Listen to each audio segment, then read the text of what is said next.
이번 영상은 리딩 지저스 6권 그 마지막 수업으로 요한계시록을 공부하는 둘째 시간입니다. 이번 수업 시간에는 처음과 마지막이 되시는 예수 그리스도의 승리를 살펴보면서 어떻게 교회가 그분을 증거하는 중에 인내하며 이 시대의 미혹에 흔들리지 않고 깨어있을 것인지 함께 생각해 보겠습니다. 성경의 마지막 책인 요한계시록은 단순히 미지의 미래를 예언하는 책이 아닙니다. 오히려 우리가 살아가는 현실을 하나님의 주권과 승리라는 올바른 관점으로 바라볼 수 있도록 하는 책이죠. 요한계시록은 우리를 속이는 사탄의 전략과 죄에 대한 통찰력을 가지게 하여 우리가 영적 무감각에서 벗어날 수 있도록 일깨워줍니다. 요한계시록은 또한 교회에 관한 책으로 특정한 시대의 교회만을 위한 것이 아니라 모든 시대의 교회를 향해 기록된 하나님의 말씀입니다. 요한계시록은 다시 오실 그리스도를 만왕의 왕으로 따르는 교회가 이 세상에서 어떤 모습으로 존재해야 하는지, 그리고 현재와 미래에 대해 어떤 소망을 가져야 하는지 생생한 이미지로 가르칩니다. 이번 시간에는 요한계시록의 주요 주제와 본문들을 살펴보며 하나님께서 교회에게 주신 경고와 소망의 말씀을 알아보겠습니다.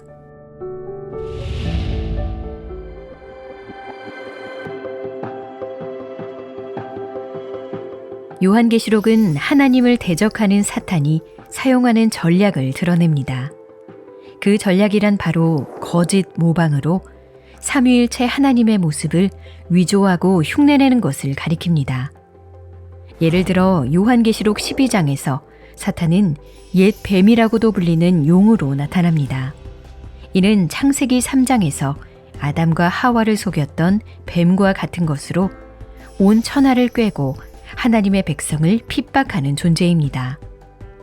이 용은 성부 하나님을 흉내내며 계획을 세우고 그것을 실행하려고 합니다.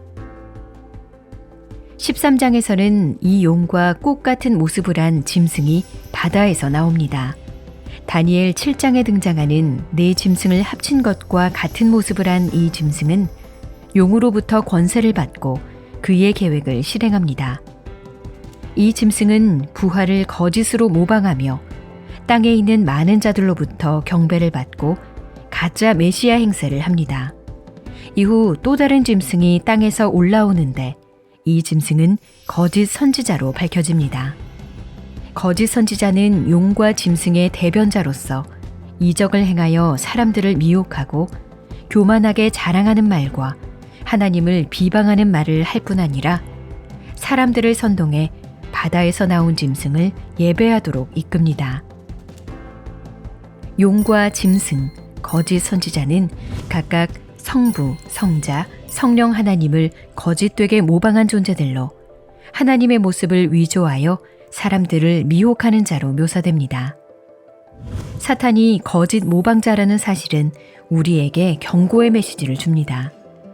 예수 그리스도가 아닌 다른 것들을 예배하도록 하고 우리를 속여 하나님을 비방케 하는 존재들이 이 세상에 무수히 많다는 것을 깨닫게 하지요. 또한 사탄이 거짓 모방자라는 사실은 영적 전쟁의 현실 한가운데에 있는 우리에게 큰 위로의 메시지가 됩니다. 영적 전투 속에서 강력하게 다가오는 우리의 대적이 두렵고 놀라운 능력을 가진 것처럼 보이지만 그는 결국 하나님을 흉내내는 존재에 지나지 않기 때문입니다. 요한계시록은 거짓 모방자의 최후를 보여주며 우리의 최종적 승리가 이미 확정되었음을 보여줍니다.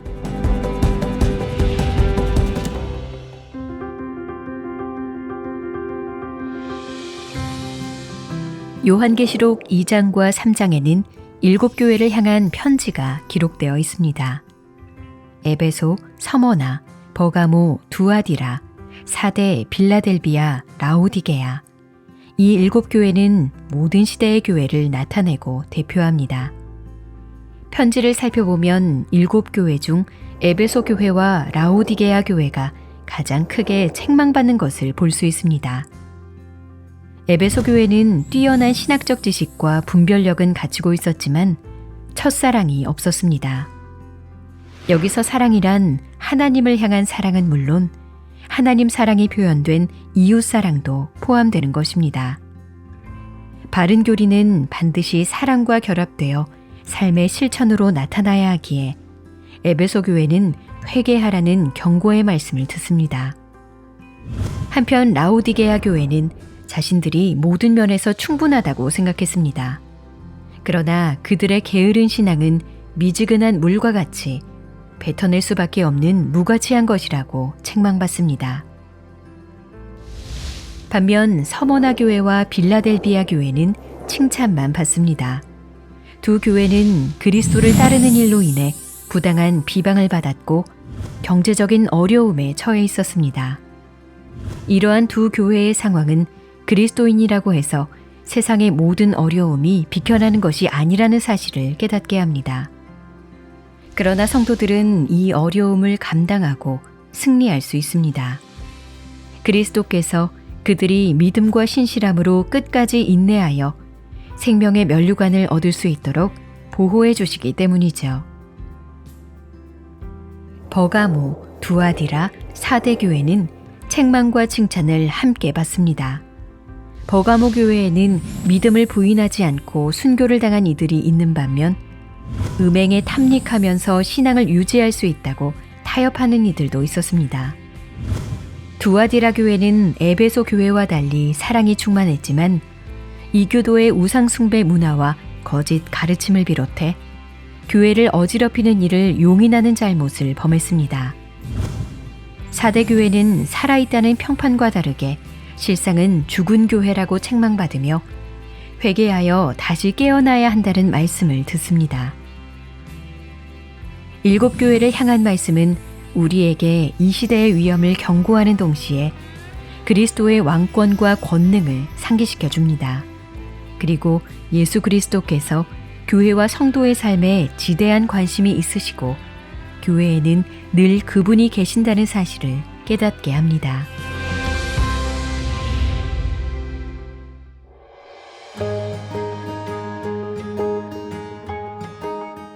요한계시록에는 여러 상징적인 숫자들이 등장하는데 그 가운데 주목을 끄는 것은 7장에 등장하는 14만 4천이라는 숫자입니다. 이것은 이스라엘 자손의 12지파에서 인침을 받은 자들의 숫자로 각 지파당 12,000명씩인 셈입니다.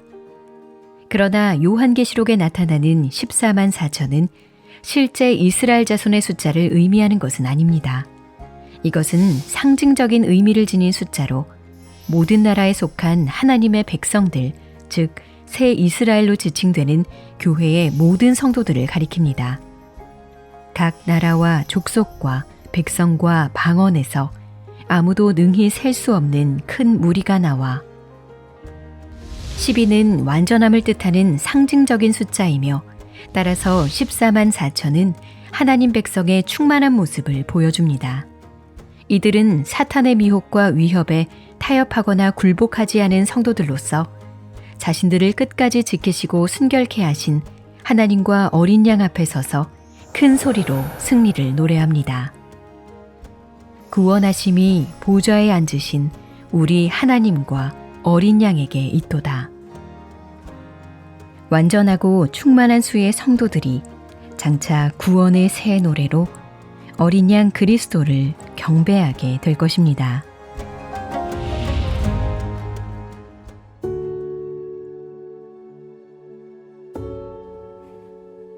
요한계시록 17장에서 19장은 우리에게 완성에 대한 장면을 보여줍니다. 먼저 17장에 등장하는 바벨론은 불경건한 세상나라로 성도들을 예배에서 멀어지게 하는 권세와 쾌락을 상징합니다. 음료로 묘사되는 바벨론은 그 짐승과 공모하여 성도들을 미혹하고 공포를 불러일으켜 성도들을 위협하고 무너뜨리려 합니다. 그는 매우 화려하고 사치스러우며 그를 따르는 자에게 영화로운 능력과 권세를 약속하는 것처럼 보입니다.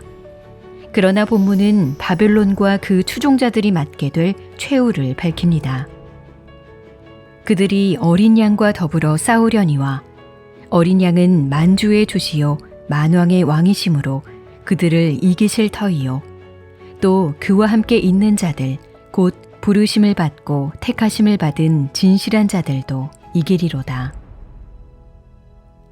바벨론은 그 행위대로 하나님의 심판을 받고 매우 빠르게 종말을 맞이하게 됩니다. 이러한 바벨론의 멸망은 19장에 등장하는 어린 양의 혼인잔치와 대조를 이룹니다. 바벨론과 그를 따르는 자들은 멸망했지만 순결함을 지킨 성도들은 어린 양의 혼인잔치에 초대됩니다. 진정한 기쁨과 만족이 넘치는 잔치에서 성도들은 초청받은 손님이자 어린 양의 신부로 승리의 풍성함을 누리게 됩니다.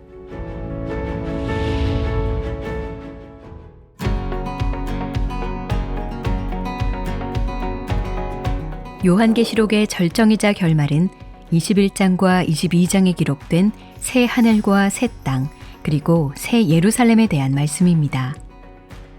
어린 양 그리스도의 최종 승리 이후에 등장하는 새 하늘과 새 땅은 이전과는 전혀 다른 세상의 도래를 의미합니다. 타락하고 무질서했던 처음 세상이 물러가고 하나님께 대항하던 악의 세력들도 더 이상 존재하지 않는 것이죠. 이 새 창조의 중심에는 하나님 임재의 상징인 장막이 그의 백성들과 영원히 함께 거하는 놀라운 장면이 있습니다. 내가 들으니 보좌에서 큰 음성이 나서 이르되 보라 하나님의 장막이 사람들과 함께 있음에 하나님이 그들과 함께 계시리니 그들은 하나님의 백성이 되고 하나님은 친히 그들과 함께 계셔서 하나님은 성막에서 성전에서 그리고 그리스도 안에서 그의 백성과 함께 하셨는데 새 하늘과 새 땅을 배경으로 하는 새 예루살렘에서는 그분께서 직접 온전하고도 충만하게 모든 백성들과 함께 계시는 것이죠. 이 모든 일의 완성은 아담의 죄가 세상에 들어오면서부터 이미 약속된 것입니다. 모든 선지자들이 소망하고 온 피조물들이 고대하던 것이 마침내 현실이 되는 것이죠. 새 예루살렘에 대한 마지막 묘사는 여러모로 에덴 동산을 상기시킵니다. 하나님과 그 백성 사이의 친밀함과 풍성한 복, 아름다운 보석들, 생명을 주는 풍부한 물, 생명나무와 각종 나무의 실과 등 여러 묘사가 에덴 동산을 떠올리게 하죠. 그러나 역사의 완성은 그 시작보다 훨씬 더 웅장하고 아름다우며 완전합니다. 이렇듯 장엄하고 경이로운 새 창조의 날을 본 사도 요한은 요한계시록을 읽는 독자들로 하여금 이 날이 곧 오게 될 것임을 확신하게 합니다. 또 그가 내게 말하기를 이 말은 신실하고 참된지라. 그리고 처음과 나중 되시는 주께서 속히 다시 오셔서 충성과 인내로 당신을 기다린 자들에게 상을 주실 것이라는 말씀으로 교회를 격려합니다. 보라, 내가 속히 오리니 내가 줄 상이 내게 있어 각 사람에게 그가 행한 대로 갚아주리라. 나는 알파와 오메가요, 처음과 마지막이요, 시작과 마침이라.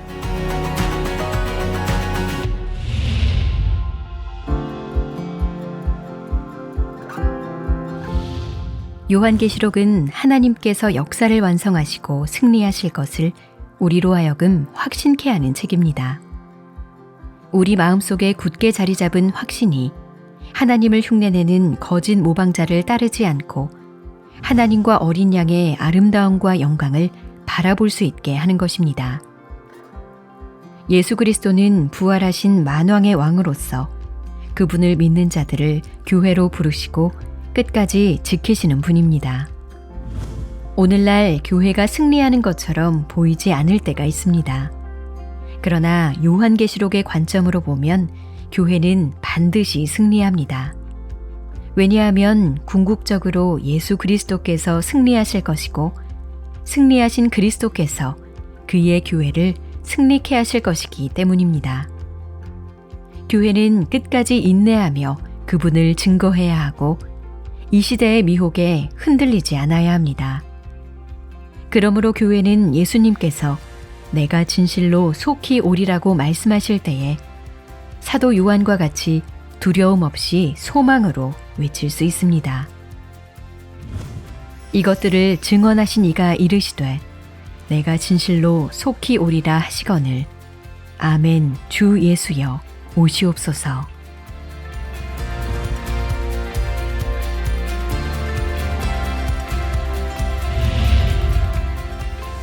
리딩 지저스 시리즈를 통해 매주 예배하는 마음으로 예수님을 알아가고 복음의 영광을 깨닫는 기쁨을 누리셨으면 좋겠습니다.